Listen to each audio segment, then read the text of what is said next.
Assalamualaikum warahmatullahi wabarakatuh. Yang terhormat Bapak Faisal selaku dosen pengampu dalam mata kuliah Seminar Manajemen Pemasaran dan teman-teman semua yang saya banggakan. Baik, sebelumnya perkenalkan terlebih dahulu, saya Wanti Saputri, NPM 052. Di sini saya akan menjelaskan atau mempresentasikan terkait dengan artikel dengan topik Theory of Reason Action. Nah, di sini artikel yang saya gunakan adalah artikel dengan judul Sikap dan Norma Subjektif Terhadap Niat Konsumen Membeli Motor NMAX 155. Nah, artikel Sikap dan Norma Subjektif Terhadap Niat Konsumen Membeli Motor NMAX 155 ini ditulis oleh Robi Irzal Maulana dengan nomor DOI-nya 10.31311 sekian, Jurnal Ekodemika, Jurnal Ekonomi Manajemen dan Bisnis, volume 3 nomor 2, halaman 86 sampai 97 dengan nomor ISSN yaitu 2355 0295 dan nomor EISSN 25498932 dan tahunnya adalah tahun 2019. Nah, yang selanjutnya adalah abstrak. Nah, abstrak untuk penelitian ini adalah menurut Theory of Reason Action dari Fishbein dan Arzen menyatakan bahwa tindakan seseorang adalah realisasi dari keinginan atau niat seseorang untuk bertindak. Faktor yang mempengaruhi niat adalah sikap pada tindakan dan norma subjektif menyangkut persepsi seseorang. Penelitian ini bertujuan untuk mengetahui pengaruh sikap dan norma subjektif terhadap niat konsumen dalam membeli sepeda motor Yamaha NMAX 155 di PT Yamaha Motor Tangerang Selatan. Jumlah sampel penelitian dalam penelitian ini sebanyak 80 orang konsumen. Data dikumpulkan dengan metode observasi, wawancara, studi dokumentasi, dan kuesioner. Teknik analisis data menggunakan analisis regresi linier berganda, dan berdasarkan hasil analisis menyatakan bahwa sikap dan norma subjektif berpengaruh positif terhadap niat konsumen dalam membeli sepeda motor Yamaha NMAX 155 di PT Yamaha Motor ini. Nah, kata kuncinya sendiri yaitu sikap, norma subjektif, dan niat konsumen membeli produk. Untuk yang selanjutnya adalah latar belakang masalah. Jadi, untuk latar belakang masalah dalam artikel ini yaitu dalam era globalisasi, persaingan bisnis menjadi sangat tajam pada semua bidang usaha, baik usaha di pasar domestik maupun di pasar internasional. Jadi, tentunya di sini perkembangan dunia bisnis yang sangat cepat ini tentunya membuat pihak-pihak di dalamnya itu harus bekerja lebih keras agar tetap dapat diakui keberadaannya. Dan dengan bervariasinya merek dan jenis produk yang ditawarkan di pasaran menunjukkan bahwa perusahaan tidak dapat berdiam saja dalam melakukan bisnisnya. Nah, saat ini diyakini bahwa kunci utama untuk memenangkan persaingan adalah dengan memahami serta memuaskan kebutuhan dan keinginan konsumen melalui penyampaian produk atau jasa yang berkualitas serta harga yang bersaing. Nah, hal ini bertujuan agar konsumen itu tidak beralih ke perusahaan lain sehingga akan menciptakan loyalitas konsumen. Sepeda motor sendiri adalah kendaraan roda 2 yang sangat dibutuhkan dan digunakan masyarakat Tangerang Selatan khususnya sebagai sarana transportasi yang praktis. Kendaraan bermotor roda 2 sebagai salah satu sarana transportasi darat dewasa ini semakin meningkat pemakainya. Saat ini para produsen motor masih menganggap Tangerang, khususnya kota Tangerang Selatan itu sebagai salah satu pasar yang paling prospektif karena permintaan konsumen yang masih tetap tinggi. Ya, ini artinya bahwa peluang mengisi pasar otomotif terutama kendaraan roda 2 di Tangerang Selatan ini masih terbuka lebar. Nah, PT Yamaha Motor sendiri adalah salah satu main dealer resmi sepeda motor merek Yamaha yang bergerak dalam bidang penjualan dan perawatan kendaraan. Dengan menjual berbagai macam produk sepeda motor yang menarik, fitur yang beragam dan berkualitas, maka akan dengan mudah menarik minat konsumen untuk membeli produk yang ditawarkan. Dan berikut ini merupakan jumlah konsumen untuk masing-masing jenis sepeda motor Yamaha yang dijual di PT Yamaha Motor Tangerang Selatan tahun 2019. Dapat dilihat pada tabel 1 sebelah kanan berikut ini ya. Nah, berdasarkan tabel ini terlihat bahwa PT Yamaha Motor Tangerang Selatan itu menjual berbagai varian sepeda motor merek Yamaha untuk memenuhi kebutuhan konsumen.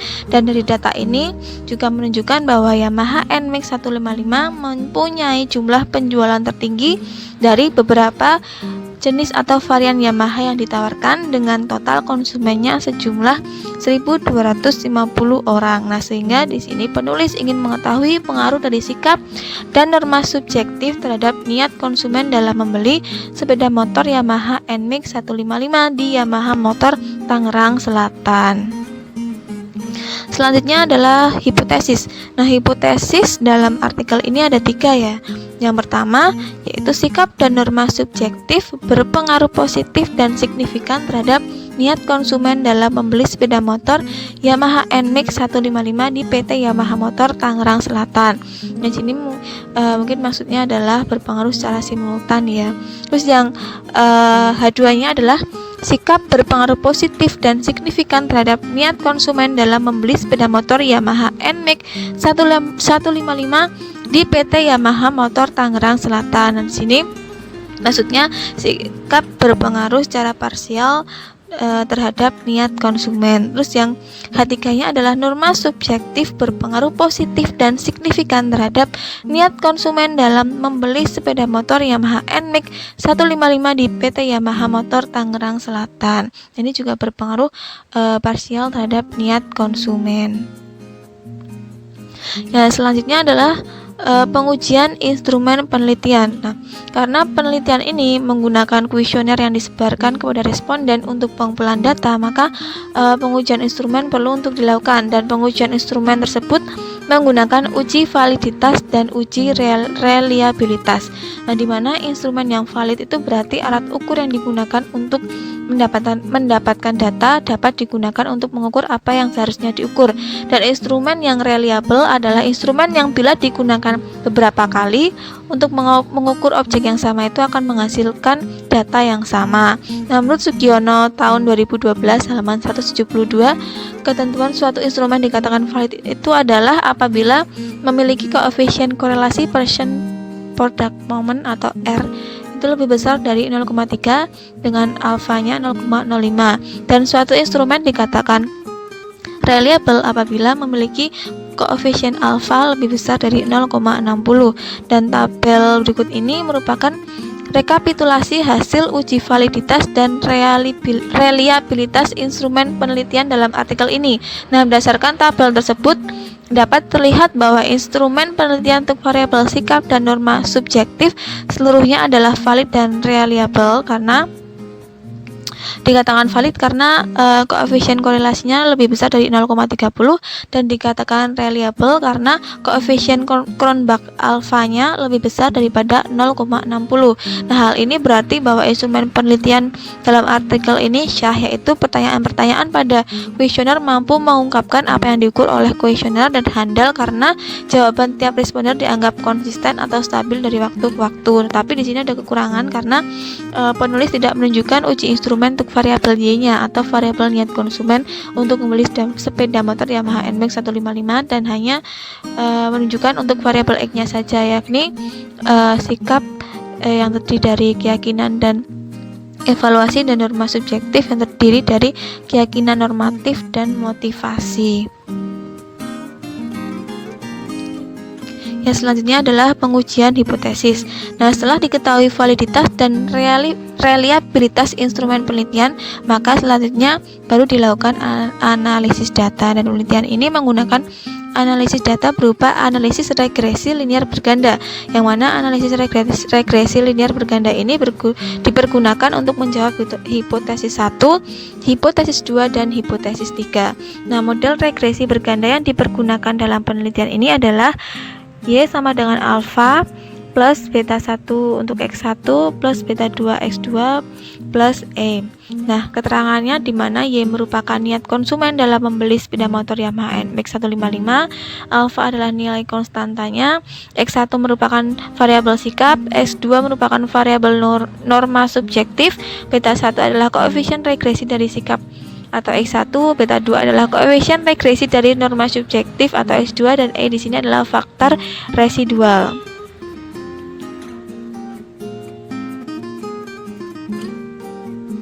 Baik, yang selanjutnya masuk ke dalam pembahasan. Nah, untuk pembahasan yang pertama mengenai karakteristik responden, di mana karakteristik responden pada penelitian ini dilihat dari beberapa kriteria, yaitu umur, jenis kelamin, pendidikan terakhir, pekerjaan, dan pendapatan per bulan. Karakteristik tersebut disajikan dalam tabel 3 berikut ini. Nah, dilihat di tabel 3 ini, jika dilihat dari segi umur, dapat diketahui bahwa jumlah konsumen yang berumur antara 31 sampai 40 tahun itu lebih banyak dalam membeli sepeda motor Yamaha NMAX 155 di PT Yamaha Motor Tangerang Selatan, yakni sejumlah 44 orang dengan presentasenya sebesar 47,83%. Nah, jika dilihat dari presentase jenis kelamin, konsumen laki-laki mempunyai presentase yang lebih besar dalam membeli sepeda motor Yamaha NMAX 155 di PT Yamaha Motor Tangerang Selatan, yaitu sebanyak 62 orang atau sebesar 67,39% jika dibandingkan dengan konsumen perempuan yang hanya sebanyak 30 orang atau sebesar 32,61%. Nah, selanjutnya jika dilihat dari tingkat pendidikan terakhir konsumen yang mendominasi dalam membeli sepeda motor Yamaha NMAX 155 di PT Yamaha Motor Tangerang Selatan ini adalah SMA, yaitu sebanyak 41 orang atau sebesar 44,57%. Nah, jika dilihat dari jenis pekerjaan konsumen yang membeli sepeda motor Yamaha NMAX 155 di PT Yamaha Motor Tangerang Selatan, pembelian itu didominasi oleh pegawai swasta, yakni sebanyak 23 orang atau sebesar 25%. Nah, selanjutnya jika ditinjau dari pendapatan, diketahui responden dengan pendapatan 3 juta sampai dengan 5 juta per bulan adalah yang terbanyak dalam membeli sepeda motor Yamaha NMAX 155 di PT Yamaha Motor Tangerang Selatan, yaitu sejumlah 39 orang atau sebesar 42,39%. Nah, pembahasan yang selanjutnya adalah terkait dengan persamaan regresi. Nah, diketahui berdasarkan hasil yang diperoleh dari rekapitulasi hasil analisis regresi linear berganda berdasarkan tabel 7 di samping, diketahui bentuk garis persamaan regresinya adalah sebagai berikut, yaitu Y sama dengan 4,535 plus 0,491 X1 plus 0,426 X2 plus E, yang mana arti dari persamaan regresi linear tersebut yaitu koefisien regresi X1 nya sebesar 0,491, artinya adalah positif, jadi menunjukkan pengaruh X1 ke Y itu adalah positif, yang artinya ketika terjadi kenaikan variabel X1 sebesar satu satuan, maka menyebabkan kenaikan variabel Y sebesar 0,491. Nah, untuk koefisien regresi X2 nya sebesar 0,426, ini juga positif ya, yang menunjukkan pengaruh X2 ke Y itu adalah positif, artinya ketika terjadi kenaikan variabel X2 sebesar satu satuan, maka menyebabkan kenaikan variabel Y sebesar 0,426. Nah, untuk pembahasan yang selanjutnya adalah mengenai uji F atau uji yang digunakan untuk menguji ada tidaknya pengaruh simultan variabel independen terhadap variabel dependen. Nah, uji F ini untuk melakukan pengujian terhadap hipotesis pertamanya ya. Dan dari hasil perhitungan tabel 7 di sini terlihat bahwa nilai F hitungnya sebesar 163,088 dengan tingkat signifikansi yaitu sebesar 0,000. Nah, di mana hal ini menunjukkan bahwa signifikansinya itu lebih kecil daripada 0,05. Nah, ini berarti bahwa seluruh variabel bebas secara simultan berpengaruh signifikan terhadap niat konsumen dalam membeli sepeda motor Yamaha NMAX 155 di PT Yamaha Motor Tangerang Selatan, sehingga hipotesis pertama dalam penelitian ini diterima. Nah, nilai positif menjelaskan adanya pengaruh yang searah, yaitu apabila sikap dan norma subjektif meningkat, maka akan diikuti oleh meningkatnya niat konsumen dalam membeli sepeda motor Yamaha NMAX 155 di PT Yamaha Motor Tangerang Selatan. Nah, pembahasan yang selanjutnya adalah mengenai uji T, yang mana uji T di sini digunakan untuk menguji ada tidaknya pengaruh secara parsial variabel independen terhadap variabel dependen. Nah, untuk uji T yang pertama adalah uji T untuk menguji hipotesis 2. Nah, dari hasil perhitungan tabel 7 di samping diperoleh nilai T hitung itu sebesar 13,404 dan nilai koefisien regresi variabel sikap sebesar 0,494 0,491 dengan tingkat signifikansi uji T-nya sebesar 0,000. Nah, di sini menunjukkan lagi bahwa tingkat signifikansinya lebih kecil dari 0,05. Nah, ini berarti bahwa sikap itu secara parsial berpengaruh positif dan signifikan terhadap niat konsumen dalam membeli sepeda motor Yamaha NMAX 155 PT Yamaha Motor Tangerang Selatan, sehingga hipotesis kedua dalam penelitian ini juga diterima. Nah, nilai positif di sini menjelaskan adanya pengaruh yang searah, yaitu apabila sikap meningkat maka akan diikuti oleh meningkatnya nilai niat konsumen dalam membeli sepeda motor Yamaha NMAX 155 di PT Yamaha Motor Tangerang Selatan. Nah, untuk yang selanjutnya masih pembahasan untuk uji T, tetapi di sini uji T untuk melakukan pengujian terhadap hipotesis 3, yaitu terkait dengan norma subjektif. Nah, dari hasil perhitungan tabel 7 di samping diperoleh bahwa nilai T hitung untuk norma subjektif sebesar 9,015 dengan nilai koefisien regresinya yaitu sebesar 0,426 dan tingkat signifikansi uji T-nya sebesar 0,000. Nah, ini berarti koefisien regresi 0,426 ini adalah positif dan signifikansi 0,000-nya lebih kecil daripada 0,05. Nah, maka hal ini berarti bahwa norma subjektif itu secara parsial berpengaruh positif dan signifikan terhadap niat konsumen dalam membeli sepeda motor Yamaha NMAX 155 di PT Yamaha Motor Tangerang Selatan, sehingga hipotesis ketiga dalam penelitian ini diterima. Nah, nilai positif menjelaskan adanya pengaruh yang searah, yaitu apabila norma subjektif meningkat maka akan diikuti oleh meningkatnya niat konsumen dalam membeli sepeda motor Yamaha NMAX 155 di PT Yamaha Motor Tangerang Selatan. Baik, untuk selanjutnya pembahasan terkait uji koefisien determinasi. Nah, dari tabel 7 masih di tabel 7 ya. Di sini terlihat bahwa nilai R kuadratnya sebesar atau R square-nya sebesar 0,786. Nah, ini berarti bahwa kontribusi secara simultan antara perubahan sikap dan perubahan norma subjektif terhadap perubahan niat konsumen dalam membeli sepeda motor Yamaha NMAX 155 adalah sebesar 78,6%. Nah, sedangkan sisanya yaitu sebesar 21,4% itu dijelaskan oleh variabel lain di luar perubahan sikap dan norma subjektif yang tidak dibahas dalam penelitian ini.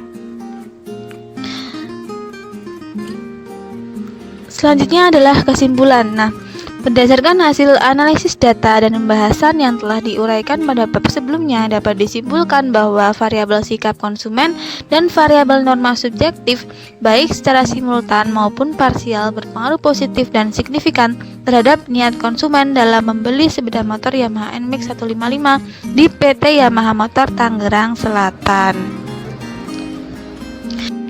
Nah, selanjutnya adalah terkait dengan kelebihan dan kelemahan dari artikel ini. Jadi, menurut saya kelebihannya ada 1 dan kelemahannya di sini ada 5. Nah, untuk kelebihannya adalah informatif. Kenapa? Karena artikel ini dapat memberikan informasi melalui hasil penelitiannya, dan semua uji baik uji instrumen maupun uji hipotesis itu juga disertakan dalam pembahasan. Nah, untuk kelemahannya yang pertama adalah kajian teori atau definisi teori kurang lengkap. Nah, kenapa? Karena setelah saya membaca untuk bab kajian literatur itu tidak berisi teori yang terkait dengan penelitian, tetapi malah berisi tentang PT Yamaha Motor Tangerang Selatan. Nah, menurut saya kurang lengkap karena untuk bagian pendahuluan juga itu teori yang disajikan hanya ada teori mengenai sikap, kurang mencakup mengenai materi tentang theory of reason action yang mencakup sikap dan norma subjektif dalam mempengaruhi niat konsumen atau niat seseorang untuk bertindak.